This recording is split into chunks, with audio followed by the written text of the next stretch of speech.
The Shores and Islands Ohio Media Marketplace is an opportunity to connect our amazing partners directly with traditional travel writers, local media, and online content creators for the purpose of promoting their business or organization. 2024 was our second year hosting this event, which saw nearly 40 media guests attend and interact with about 30 local partners. Beagle Bay Knotworks of Huron has participated both years. Let's talk to owner Christine Crawford. So you've joined us both years at the Media Marketplace. What is it about that particular opportunity that attracted you?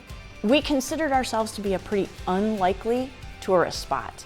And it was actually through folks hunting us down, finding us. We saw a gentleman outside taking a selfie with our sign on the building to send to his mom because his mother in Minnesota knew about Beagle Bay Knotworks. And suddenly we're like, oh my gosh, this is a thing. We're unique enough that people really are kind of hunting us down.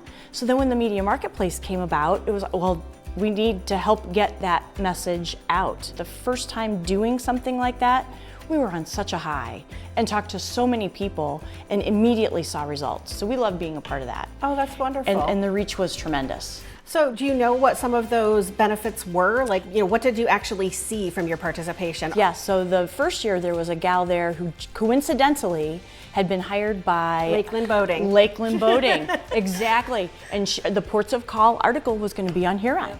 I bet we talked to Domain for a half an hour there. The very next day she was in the shop and got more. She's a freelance writer. So then when it was time for her to work on a gift guide for the Ohio Electrical Cooperative, Beagle Bay Knotworks has a wreath right there. She called and asked for a description.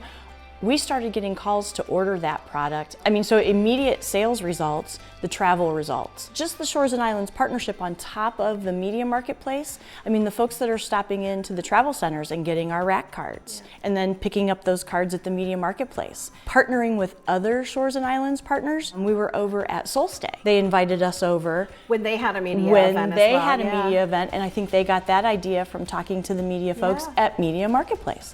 So it's this trickle down, but those are very specific things that I can target, and 100% came from the Media Marketplace events. Right, so in addition to making media connections, you were able to make a lot of local connections Absolutely, as well. absolutely. Fantastic. And then we support each other, and it just keeps growing. But the passion that you guys have for all of your partners is evident, and we feel that, we grow from that, we want to be a part of that. We love this relationship with Shores and Islands, and not only is it beneficial to us, then we try to make it beneficial to you guys to serve the region, but then the other partners, because we're all in it together. And it's given us a net, a confidence that we can, well, we'll try this. Shores and Islands says we can come to the Media Marketplace and we can tie knots and show this group of people that we wouldn't have reached on our own. There's no way. Yeah. And I don't know that even if they saw us out there maybe in a flat ad, that it would have sparked an interest. We're kind of you have to see it. It's very interactive, yeah. Yeah, you have to see it. Product. And the Marketplace gives us that stage to show it in person, live. And it's worked. Welcome to The Shoreline, brought to you by Shores and Islands, Ohio, where finding your Lake Erie love is a sure thing.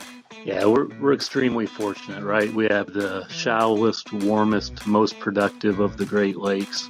Produces a lot of fish, but right now we have a lot of walleye, and our angler catch rates, how many fish per hour our walleye anglers are catching is as high as it's ever been. So we're truly in a great time on the walleye capital of the world. No idea is too far-fetched, and I think that's what really keeps the orchard exciting and why we dedicated ourselves to having something new for locals and people who look forward to vacationing here. You talk about that. That's a secondary benefit for any community looking to build one of these venues. You talk a lot about economic impact, hotel room nights, visitors, but you talk a lot about the jobs in addition to that too. So these people who may have only had seasonal employment or may have to have job hopped in the past, they don't need to do that anymore. Hopefully now those jobs are much more stable year round. We have been so thrilled to tell your stories via the Shoreline podcast.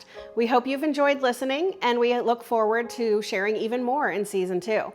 In fact, let's start right now. We'd love to hear from all of you. Stop by the Shoreline table today and tell us a bit about how your business or organization relies on tourism and how you've benefited from your partnership with Shores and Islands Ohio. Are you a grant recipient? Hosted a group that Shores and Islands Ohio helped secure? Benefited in any way from a collaboration or opportunity offered by our team? Share your testimony with us before you leave this evening and be a part of an upcoming episode.